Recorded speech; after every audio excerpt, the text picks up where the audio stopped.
global outlook at the moment for not only Uganda, but let's say East Africa as a region. Since Christmas, I think we've had something like 23 inquiries as to the opportunities within the region. Those opportunities are not from individuals looking to build a shed.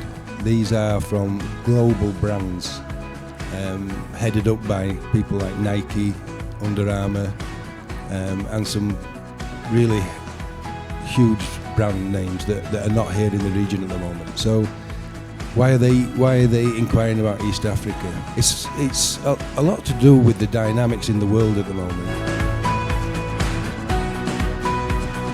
The Uganda Investment Authority is mandated to provide industrial land space for businesses coming into Uganda.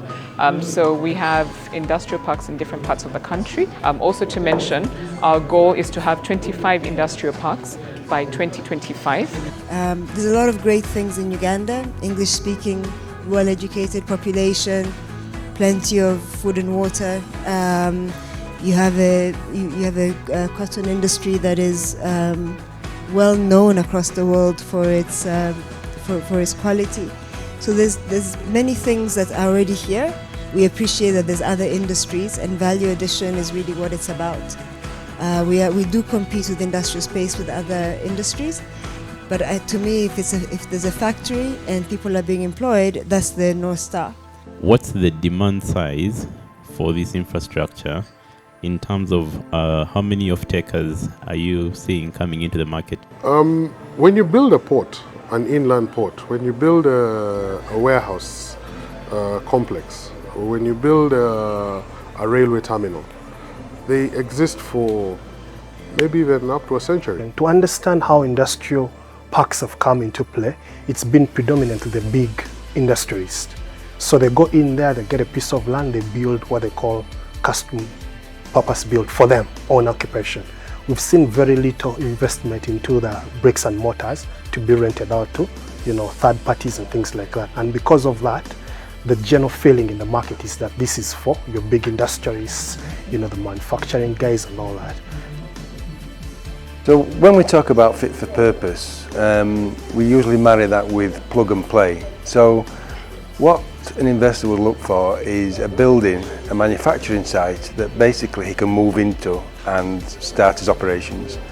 Now, if you're a private investor and probably you have expertise, you have finance, you want to work with the local governments, there's also a way you can start a project. There's a procedure which we call unsolicited proposals. So you can bring your proposal to the local government. If it's in line with their strategic, we shall appraise your feasibility study, recommend it to the PPP committee, who can then pass your project. All of last week, the ESC was discussing regulations, what they call special economic zones.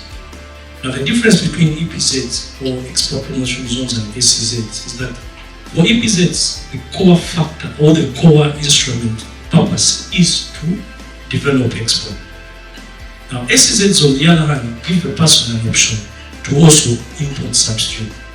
The law that is going to happen is going to happen that whoever will operate in the SEZ will also be allowed to sell in the domestic market. Our focus in forestry is on the sustainable planted forestry. So this is where we are looking at the cyclical nature of planting, harvesting and replanting, so that it's quite a sustainable resource, supporting the government to achieve some of its goals. The gap here in Uganda, we are looking at where do they take their trees, and this gap can be fixed by looking at processing. And that's why we are here when it comes to looking at the industrial zones. There's always mention around finance, the need for finance, for projects, for investments, but it's more than finance. I mean, as we've been told, there are other things like market regulation. So we want to say that the solution does not lie in funding, the solution lies across the board. And on this note, we are looking more at collaborations, and which, as Stanbic Properties, we have the agility to be able to bring together potential investors, potential financiers, and for these sectors. being in this room today, I heard all of that, or the opportunity for all of that. We have colleagues opening up markets in Europe. We have producers. We have the UAE now, extremely exciting.